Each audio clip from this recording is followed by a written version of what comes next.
Sorry you missed. We predicted when Jesus Yes. is coming back, and you missed it. And you missed out. Oh, we're live now. Is it we are? working? Let's see. Can you hear us? Let Can us know people if you can hear us. Can you refresh the chat, Jer? We'll see. Oh? Hello? Are we live?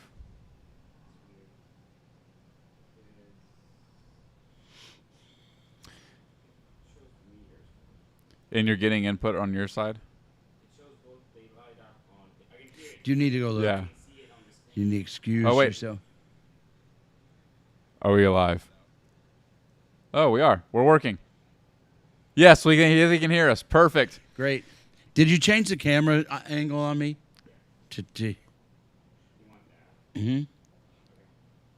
Okay. And we're live. Perfect. Because I watched some other ones, and that's where they were. Okay. Well. Anyway, they missed out on the... Oh, yeah, we predicted the return of Yes, Jesus Christ the to day the earth. of, yes. I'm sorry you missed that. We'll have to do that another So that'll be on another broadcast. We did find out the day that Jesus is coming back, and we announced it. We're laughing, of course. We're making fun of ourselves because we all been running late. And like I was saying before, when you couldn't hear me, I had phone calls, important phone calls that I took, and it was 12:01, and I'm still on the phone. And I knew I was already late a minute. Yep. And right. and I saw Jeremiah as our tech guy. I saw him running Outside. He was running to get down here, but you were already in here. But you said you were late too. So it's one of those days. All good stuff. But I appreciate everybody waiting on us. Yes, thank you guys. And I hope it's worth like Brenda's praying for us to get together here and get all the distractions gone. What if I just disappear now? It's spraying the distractions away. Yeah, me and Jared just fly out. So. We're pretty much together, right now, and so all good. But all the stuff I was on the phone was about all good stuff. There wasn't nothing bad. It just took a little time. I thought, should I take it? Should I not take it? And I did. Good. But thank you for waiting on us. And you notice the title today too is what is the title today? Oh yeah, Jesus my life coach. Yep. And I thought about that. I've been. I hesitate to even bring up the book again. Brooke and Bobby, my kids and grandkids, quit saying you're going to be done with the book, because that's been like 4 weeks. I've been saying I'm going to be done today or tomorrow, but I'm going to be done today or tomorrow. And I tell you, Zion, that the doors are opening though towards it quickly. That's awesome. And as the doors open wider, the people that I want to reach with it, not just, of course, our church and of course our friends and of course the Christian community, but outside, everybody wishes, our pastors and people, everybody, I guess, that really wants to reach people wishes they could step outside the church and get into walls, into a circle of people that you normally wouldn't. Sure. And that's what's normally I wouldn't be as a pastor. I have a big circle, but around the world, but I don't have this circle of people in politics and influencers. And it's opening so quickly. So as I read it and we're doing it, we're thinking about it more, and we're rearranging some of the sentences to be more effective outside of our circle of influence. So that's what we're doing. That's great. And I think we're halfway through the book now and reading it. We're just reading it and making little tweaks. But it takes like one chapter. It takes an hour or two just because we're tweaking it. So anyway, but I wanted it this week. I thought it'd be Monday, but it'll probably be Monday next week. Or today. Yeah. So, but it's the best. I already said this at church or someplace, maybe here. It is really the best work I've ever done. I can tell you've put a lot of time into it. I've never put this much time into anything. Allie, granddaughter, every time I tell her, I say, well, I'm on the phone with her, and she says, I say, okay, I can talk a little bit, but then I got to work on my sermon for that. And she always reminds me, don't you remember? You said you can do a sermon in 15 minutes. Right. Now, I don't remember saying that, That's but funny. I think it means if I'm already ready to go, I can put it together. Yeah, throw it on. But but anyway, she said, you say you can do it in 15 minutes, and she takes my word for it. We had a terrible thing happen. When she was just little, like 5 or 6, like your kids are that age. And she saw my belly button one time when we were swimming or whatever. I don't know what it was. And she was so little, what's that? And I said, oh, I don't think I'm supposed, that's where the Native American shot me. Oh, my God. I said Indian, but you're not supposed to say that anymore. and she believed me. Oh my gosh, that's She was funny. 10 years old. Until she realized. And she asked me about it. I said, and she said, I told her, that's just a funny thing, you know, was a that's not joke, true. yeah. Oh, no, we were at some place and they had one of those wooden Indian, a Native American, things, you know, cigar store thing. And I said that and I met him and she mentioned that. And I said, well, and she said, you mean you lied to me? She's 10 years old and looking at me like, You broke her trust. yes. Yeah. Goodness. But I told her, wait a minute. That's what somebody told me when I was your age, and so Yeah. I told it when you were that age. There you go. But I don't think I'll tell your kids that. That's funny. I'm not gonna risk that. That's pretty funny. So, anyway, we're talking today about another Jesus, which the Bible talks about. One of my favorite scriptures is, I'm concerned that just as the serpent, you've probably heard me preach on it many times, because I love this scripture. Yeah. Just as the serpent deceived Eve, that you will also be deceived in moving from your pure and sincere devotion to So good. Christ. Yeah. Okay, but after that, it says, right after that, I happen to have my Bible open to it right now. For if someone comes to you and preaches another Jesus, another spirit, or another gospel, you fall for it Right, easily. you'd be deceived, yeah. And so, obviously, there's not another Jesus. Right. But my point today is that we are facing another Jesus. And that's why I put down as the title of this, Jesus, My Life Coach. Yeah. You know, I don't know. I've never had a life coach, but Sure. I get it, where you coach. And so I think the churches have made the sermons, the presentation of Jesus is come to our church and, you know, Jesus is your life coach. And so he just works you through things.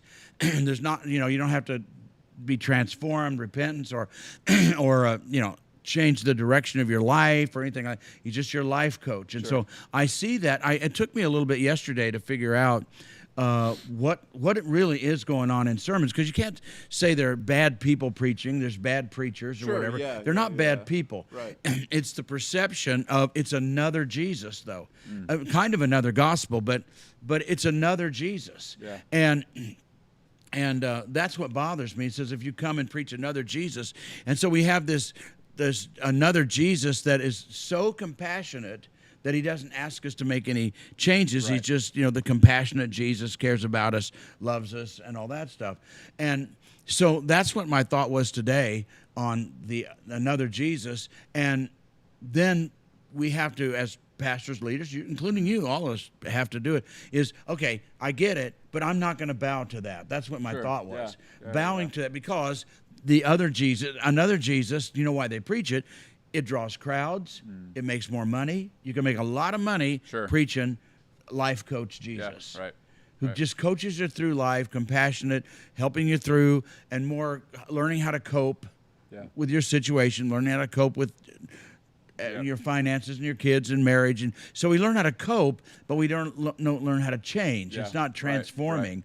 It It's falls just short. coping with Yeah. who we are. Exactly. And we hope that your life gets better, but we're going to get it better so you can cope with it better rather than to be delivered from it or Yeah, delivered from all Yeah. those things. Right. And actually have a renewed mind. Yeah. You know, the renewed mind. good.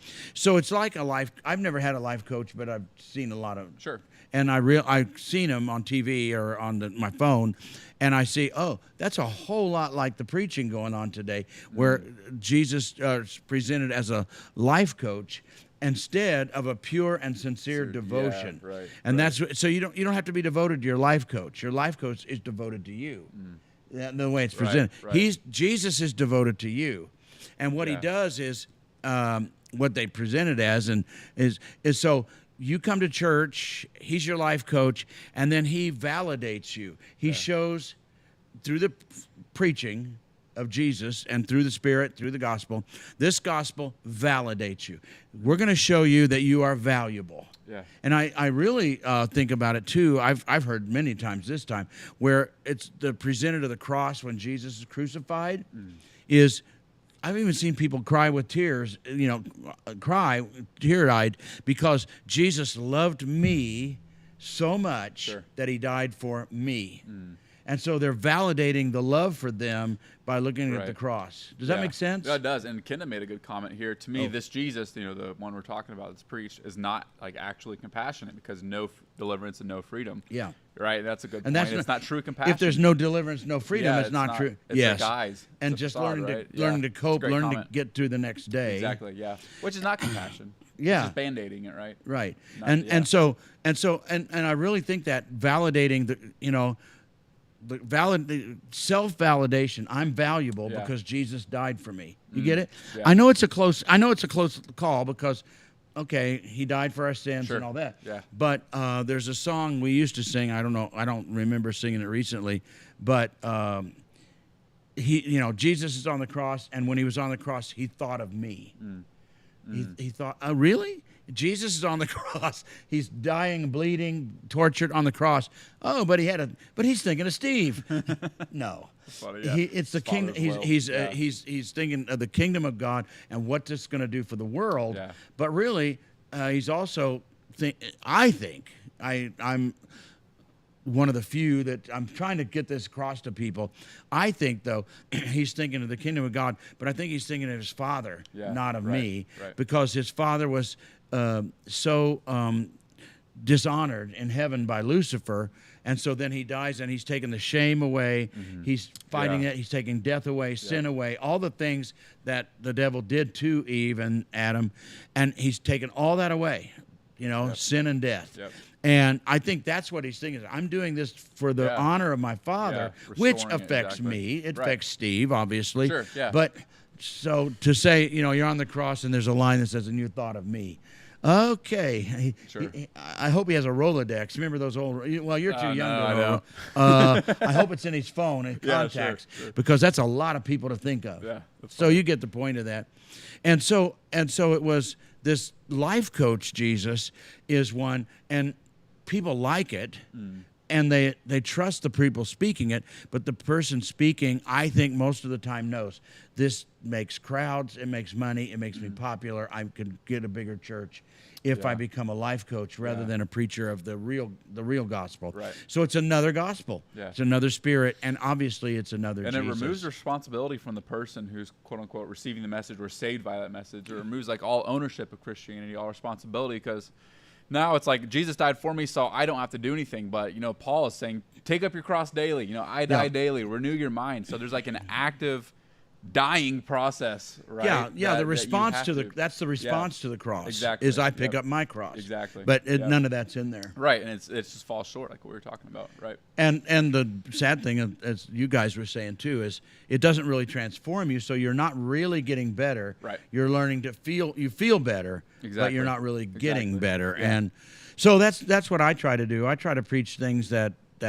transform and change, and so you really become that other. Even if it's slow, but the renewing of your mind. Transformed by the renewing of your mind. And then it transforms you.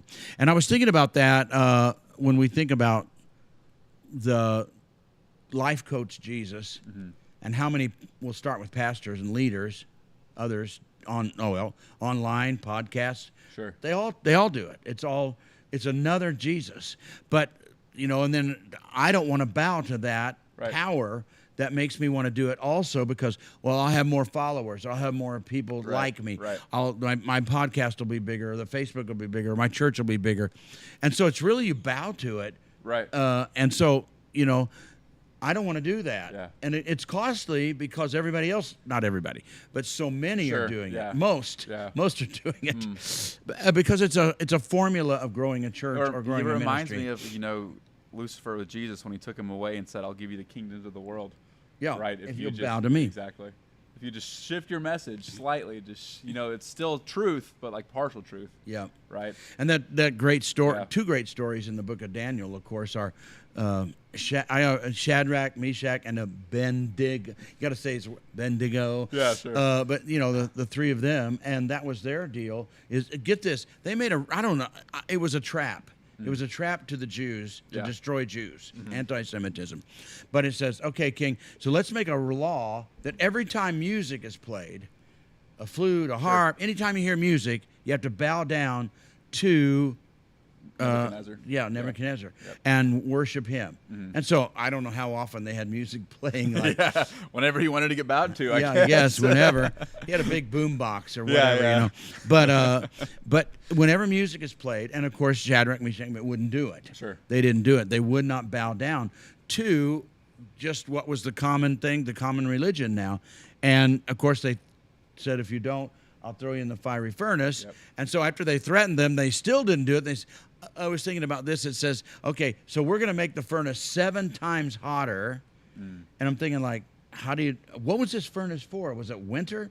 Like, did it heat the palace? I don't know. That's a They good never question. say. I never thought about The that. context of They having had a the furnace. furnace. Or Yeah. was it just for trash? Or Yeah, I don't know. I don't know what it Middle was. East, it's kind of warm already. yeah, I mean, it's middle temperatures anyway. Not they much forging heat. metal You out don't need there? much heat, and you don't need much air conditioning. Yeah. They still have it.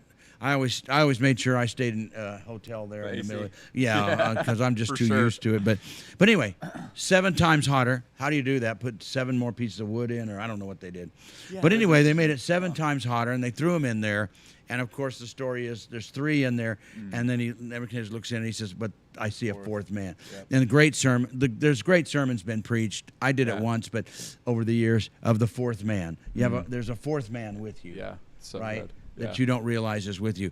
And they come out, and it's so funny. They don't even smell like smoke, and they're not Not a single sign. Yeah, nothing that they've Right. been in the fire, Yep. and didn't bow. And then in the same book, in the 6th chapter of Daniel, same thing. Now they want to trap him because he's such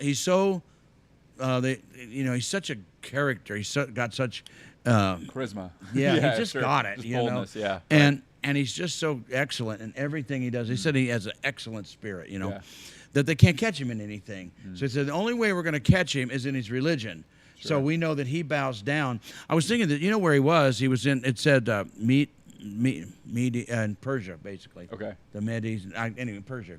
Well, Persia is Iran today, which today it's in the interesting. news. Yeah. Obviously, it's Persia is that area, Mm-hmm. and so I think they probably bowed down and prayed at one time. But anyway, he would bow down and pray 3 times a day, and that kind of reminds me of like the Muslims. They do it 3 times Sure. a day. Our folks, they don't do it 3 times a week or a month. Uh-oh. Or at all. Trying to get people to pray. But anyway, This is Facebook. Keep it light. yeah, that's true. But anyway, he bowed down 3 times a day, and so they know. So if we make a rule that you cannot bow down to any god except Nebuchadnezzar, Right. and so they knew he wouldn't follow. So they caught him then, and then Daniel. Now instead of I guess they gave up on the furnace. Yeah, well, that didn't work. So That didn't- that's right. We're out of wood or whatever. Yeah. I don't know what they burned in it. That's but, funny. But when the furnace didn't work, let's try the lions. Yeah. So they're going to throw Daniel to the lion's den. Yep. And the same thing, of course, they throw him Right. to him, and he doesn't die, and he escapes. And actually, Nebuchadnezzar's glad. He's glad. He liked Right, Daniel. he was relieved. Yeah, he liked Daniel, and Yeah, he was exactly. relieved that he didn't die. That's kind of a strong point. But either way, the idea that we're thinking about, we don't think of that like bowing down to this king or that king. We don't have that. But we realize what's happening in religion today is we're bowing down to what's popular, and it is. It's not. It's another Jesus. It's being Yeah. presented. It's a popular Jesus. It's a commercialized Jesus. And it works. I mean, people does. have built Yep. huge churches, Yep.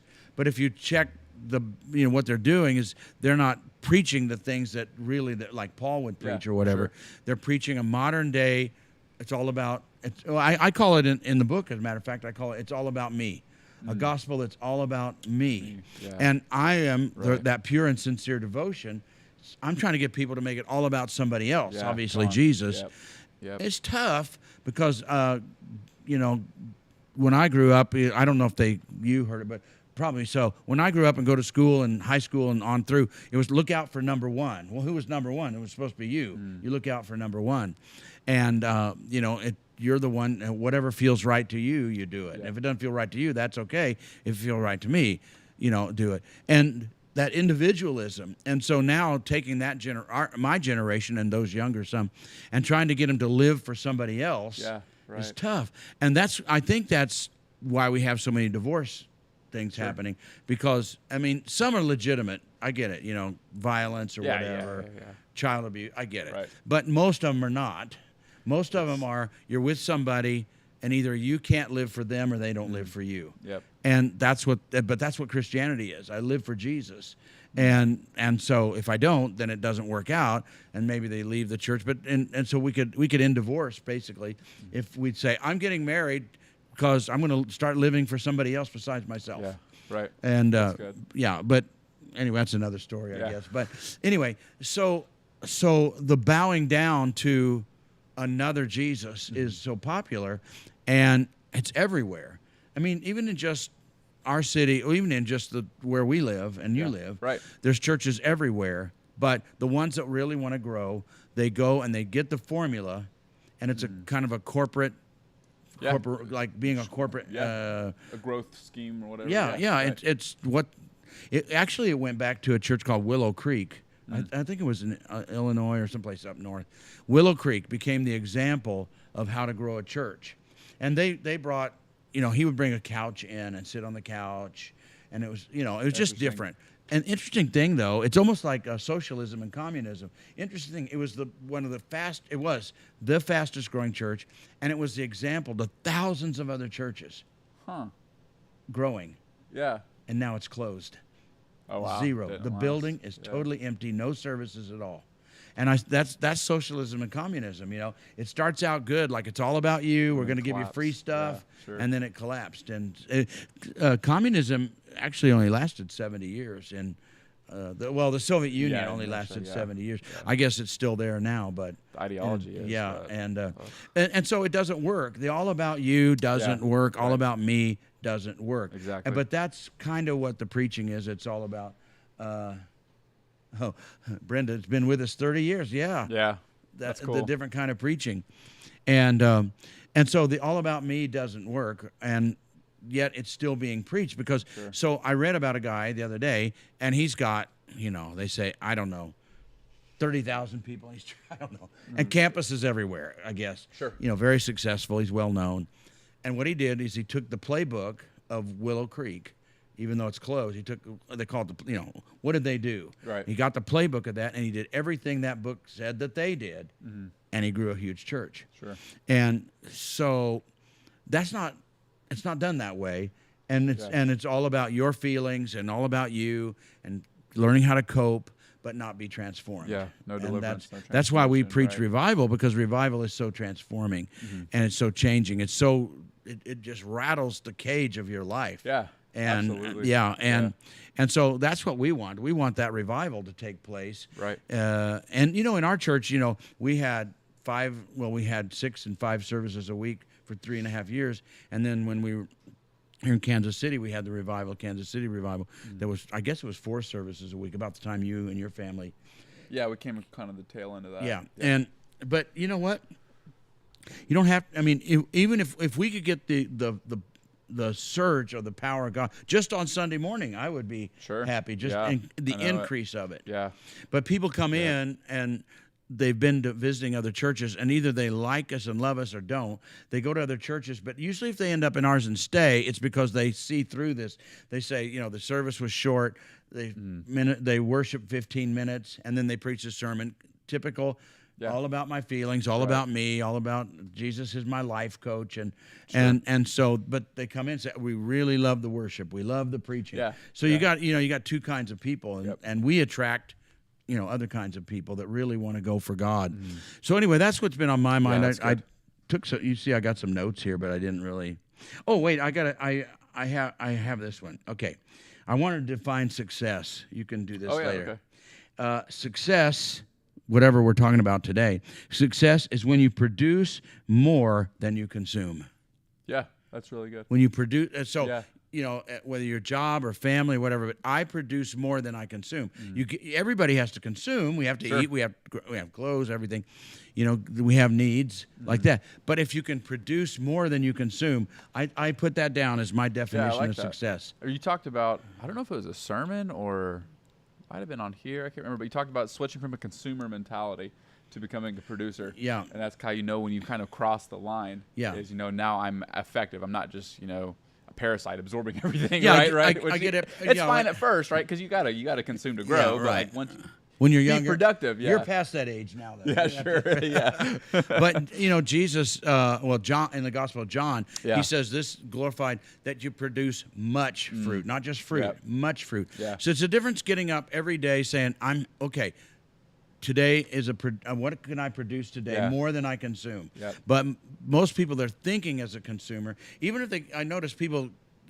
How they think as they go to work. But while they're working, let's say they work in a factory and they do just factory. Yeah. They do the same thing over and over. Okay, that's okay though. That's an honorable job. I mean, it's a job. But while they're doing that, they're thinking about getting off work. Sure. I can't wait to quit work and not do this and go home and do nothing, or go home and watch TV, Right, and or just play on my do phone nothing. or Yeah, whatever. exactly. So they're not there really. They're not living there in the moment. Yeah. They're living in another moment that doesn't exist. Yep. And then when they get to that moment, then they're thinking ahead of something. Well, I can't wait. Okay, I think I'm going to go to bed in a little bit. I'm just so tired. So it's always an advance towards something else rather than living for the moment. I'm Yeah. at work. What can I do to be a good worker and every season. Yeah, reach quote, people unquote, and be a light to the world while I'm here. To back that up, your statement that you made, when you produce more than you consume. Yeah, I saw you grab your phone. Psalm I thought, 1 what are you here. checking your Yeah. mail? You couldn't wait? No, Psalm 1, blessed is the one who does not walk in step with the wicked or stand in the way that sinners or sit in the company of mockers, but whose delight is in the law of the Lord and who meditates on his law day and night. The person is like a tree planted by streams of water, yields Exactly. fruit in every season, and whose leaf does not wither. Whatever they do prospers. Yeah, whatever Right, they and do. that's- yeah. So there you go. back that Produces up, yeah. and prospers, both. Yeah. Right. Of course you will if you think that way. Exactly. So, a lot of little tidbits, a lot of little loose ends, I guess, Yeah. today that we've been talking it's about. good, yeah. But it was good. And we finally made it anyway. So, okay, We're here. Yeah, we're you here, hear us, and we're now we're here, going to yeah. leave. Anyway, thank you for being with us today. We didn't even say hi to everybody, but that's good. but hi to everybody. So glad you're with us. And that was fun talking about it. But anyway, Yeah, it was good talk. I think I want our folks and our people to know, and you to know, and everybody to realize there is another Jesus being preached. Yeah, sure. And it's the one all about me, Jesus, and he's my life coach that makes Yeah. me cope and do better. And then there's the one that transforms Right. my life and touches me till I'm, have that new creation. Yeah. I become new. Yeah, So anyway, that's good. that's what I wanted to say today. And I guess that's I've been working on that in the book, so I guess that's where Yeah, I've been. that's good. Okay. I like it. Anyway, so glad you've waited on us today. Yes, thank you for But your we're here patience. now, and we'll see you next time. Yep. Bye-bye. All righty, bye.